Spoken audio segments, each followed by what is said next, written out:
Good morning. Well, yesterday we finally reached the main point that the writer of Hebrews is getting to. Now, we have said all along that the main point is that Jesus is our high priest. That's really the main point of Hebrews. But now we find out sort of the inspiration to that point. And the inspiration came when our writer was reading through the Old Testament and he comes across Psalm 110:4, and it kind of blew his mind. He's introduced to a man named Melchizedek. He probably went on a search, we would imagine. He probably sought the Lord and asked God to give him direction and understanding of what it meant, this Psalm 110:4. And out of that popped the book of Hebrews.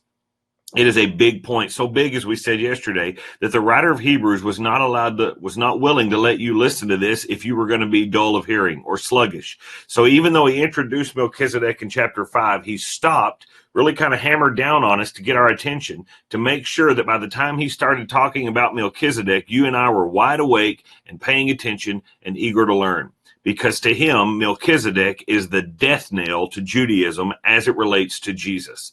Melchizedek ends it all. Melchizedek put a stop to it so that now we would all leave that ceremony behind. We would all leave the picture, the ritualism behind, and we would all run to Jesus. Melchizedek causes that. He is a fascinating picture. Now, we introduced him yesterday, and if you'll remember, we talked about how Abraham was on a faith journey a little bit. God was sort of pruning Abraham. It's very much, you see the sovereign election of God in Abraham. God chose him and pulled him out. God protected him. And God's pruning Abraham and plowing Abraham, maybe better be more accurate there, that God is working on Abraham's heart to confront and to alter and to change him and to draw Abraham to himself. And there was a very pivotal moment in Genesis when Lot was stolen and Abraham went and rescued him. And he came back, and Abraham was faced with a challenge. He was faced with a challenge from the king of Sodom. And the king of Sodom said, "Here, let me have the people you've rescued, and you keep all the money." Any other time in Abraham's life, he would have jumped on that. Look at everything about Abraham's life prior to that moment, and you'll figure out that Abraham always went for the money. That's what he did. That's even why he followed God into Canaan, because God had promised to give him all this land. Abraham always went after the world. But now Abraham is starting to learn that he wants more than the world. He wants God. And so for the first time in his life, he determines, no, I'm going to let God bless me. I don't want it to be said that you, king of Sodom, blessed me. I'm sticking with God. Is it that same event that Melchizedek shows up? And the Bible says that Melchizedek blessed Abraham, and Abraham gave Melchizedek a tenth, that is, a tithe. That was the story. It is referenced again in Psalm 110:4, in which the Lord says, "I have made you a priest forever." Remember, I've made you a priest forever according to the order of Melchizedek, which is bizarre because he didn't say according to the order of Levi, which, if you did your homework yesterday, you'll know was the tribe God selected to be priests. You can look at Numbers 8. I hope you read that. I'll give you a quick recap. In Numbers 8, 14-16, we find out that God takes the Levites to himself.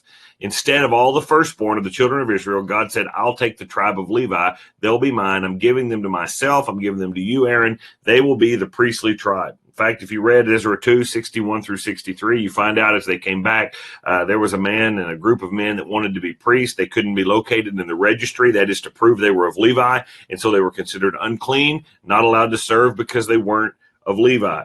Then you get into the service of the priest, and the service of the priest was to make atonement. The service of the priest was to bless on God's behalf. That's what they did. This was the priest, sort of that intermediator between man and God. And then we also talked about the salary of a priest. Now, that's Numbers chapter 18. And the salary of the priest was that God said, "You shall give them a tenth."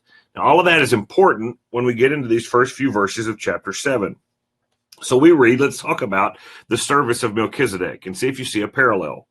"For this Melchizedek, king of Salem, priest of the Most High God, who met Abraham as he was returning from the slaughter of the kings and blessed him, to whom also Abraham apportioned a tenth part of all the spoils." Now we'll stop there for a second.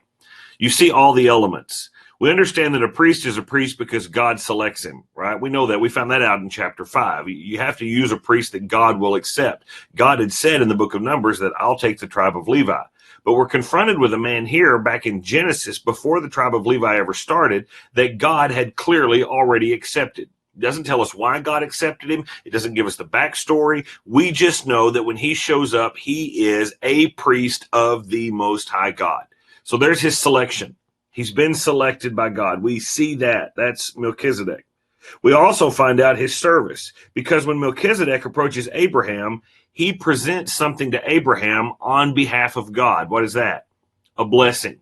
Melchizedek blessed Abraham. He was performing the service of a priest on God's behalf to Abraham. You see that? And Abraham recognized all of these things, because we also have tied up in that one event the salary, because Abraham then gives Melchizedek a tenth, a tithe, 10% of all the spoil. Abraham gives that to Melchizedek. So in him, that Melchizedek, you have all three factors at play that you also have at play in the Levitical priesthood. You have the selection of God, you have the service of a priest, and you have the salary of a priest. It's all there, just like it is with the Levitical priesthood. But Melchizedek, not only then is he a priest, that's the point. He's a priest, a legitimate one, priest of the Most High God. We also find a second application about Melchizedek where he extends beyond the Levitical priesthood. Because we find out in verse 1 that this Melchizedek was also what? King of Salem. So now we have something in Melchizedek that we have in no other Levitical priest on earth, and that is that he is both priest and king. You're already starting to see a comparison now, are you? We have one who is both priest and king. So that's his service. This is Melchizedek, priest, king, selected by God, serving as a priest, received the salary of a priest. He's fitting a unique position here. Now go back to verse 2, and let's talk about the specifics about Melchizedek, because there's more to learn about him.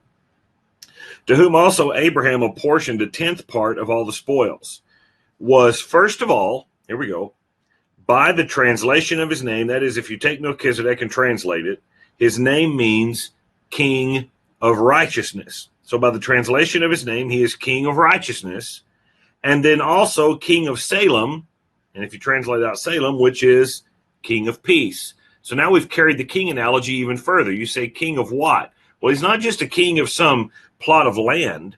He's not just a king of some region. He doesn't just have some earthly army. No, he is a king of righteousness, and he is a king of peace.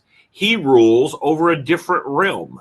He rules over a realm that brings righteousness and peace to people. Very unique person here in the Old Testament, this Melchizedek. He's not ruling an army. He's not ruling a plot of ground. He's ruling a spiritual reality, a spiritual kingdom almost, a kingdom of righteousness, and a kingdom of peace. Who is this guy, right? This is a man in the Old Testament that's priest and king, king of righteousness, and king of peace. We go a little further into verse 3, and we say, without father, without mother, without genealogy. That's his tribe, we would say. Now, this is interesting as well, and there's a couple of ways you can actually look at this, and biblically speaking, I think you can look at it either way.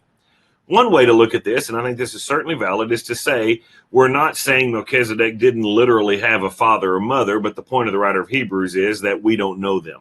So you could look at it that way and say we don't know who his father and mother were. We have no record of his father and mother. Now, we would say, logically speaking, clearly he had one or he wouldn't be here. That would sort of be human logic. And I think that's a fair way to interpret this, that the writer is simply saying, of his genealogy, we have no record. He had no father or mother. I also think, however, in this case, it is perfectly fine to translate this or to interpret this literally, that Melchizedek literally had no father or mother, that he simply was placed on the earth by God. Now, you can decide which one of those that you want to take and which one of those fits you the best, but either one of them, I think you can make the point for. I think the writer of Hebrews can be talking sort of symbolically here just because we don't know his father or mother, or he could be speaking literally here that he literally had no father or mother or genealogy. Now, I'll tell you why we could do that here in a minute. He goes on to talk about his tenure, which is important. Having neither beginning of days nor end of life, but made like the Son of God, he remains a priest perpetually. Now, in this case, we would find out something else about Melchizedek. He has no beginning and he has no end. Well, again, you have two options. You can look at it sort of symbolically to say, by saying he has no beginning, that just simply means we have no record of his birth. We couldn't tell you his birthday. We don't know how old he was. We have no record of his beginning, and we have no record of his end. We don't know when he died. We don't know when he stopped being a priest. all of that is mysterious to us. We don't know his genealogy. We don't know his lifeline. We don't know any of those things. And so from our knowledge standpoint, he had no father or mother. He had no birthday, and he never died. That's just simply a symbolic way to look at Melchizedek, and that certainly could be the point of the writer, and that's fine. The other point of the writer could possibly be that he literally had no beginning and no end. I'll tell you how that could be in a minute. It says, but made like the Son of God, he remains a priest perpetually. Now we find out the real point here of the writer of Hebrews, and that is that this Melchizedek is a picture of Christ. Now, picture in the sense could be that we just don't know his earthly genealogy. Jesus didn't have one either. He had an adoptive father, Joseph, but no earthly genealogy except for that through Mary, but we understand he was divine, the Son of God. He had no beginning of days or end of life, even though we know the birthday of Christ. We celebrate that at Christmas. We know also the fact that he died on the cross, but ultimately we understand he was eternal, right? He's God, no beginning, no end. And so that was Christ. And by not showing us the genealogy or the lifeline of Melchizedek, the writer of Hebrews can make that parallel and say Melchizedek is like Jesus. Now, many will tell you, and I don't know where I land on this, but I think you can make the decision for yourself. There are some that will tell you Melchizedek was actually Christ in the Old Testament. That is what we'd call a Christophany, an Old Testament appearance of the pre-incarnate Christ, that was actually him, because Christ is King of righteousness. Christ is King of peace. And to say that his name was Melchizedek, King of righteousness, that certainly could have been Christ. And so it could have been that the writer of Hebrews is simply saying, that was Christ in the Old Testament. He showed up and he blessed Abraham. Abraham recognized him as a priest in the Old Testament, and Abraham gave him a tithe. Could it be? Possibly. Like I said, you can decide that way you want. But the point here is that Melchizedek in the Old Testament shows up in a unique role. He's in a role that no other Jew understood. He's not from Levi, because we don't even know his genealogy. He is, not born. He doesn't start at age 25 and retire at age 50, which is what Numbers said. He's a priest perpetually, right, with no beginning and no end. He's not a priest that's just offering atonement. He's not a priest that's just offering blessing. He is a priest that's giving righteousness and peace. In fact, he is a king of righteousness and peace. Now, the writer of Hebrews has already given you so many striking similarities between Melchizedek and Christ that no one listening to this sermon or reading this letter would deny the point that the writer of Hebrews is making. They would clearly say, you're right. Melchizedek undoubtedly is a picture of Christ in the Old Testament. There's no doubt about that. No one's arguing that point right now. Surely he is. When you read about Melchizedek, when you see Psalm 110:4, okay, we're with you. Melchizedek was at very least, a picture of Christ. At very greatest, he was Christ in the Old Testament. But clearly that's the case. But that wasn't the problem that the Hebrews were having.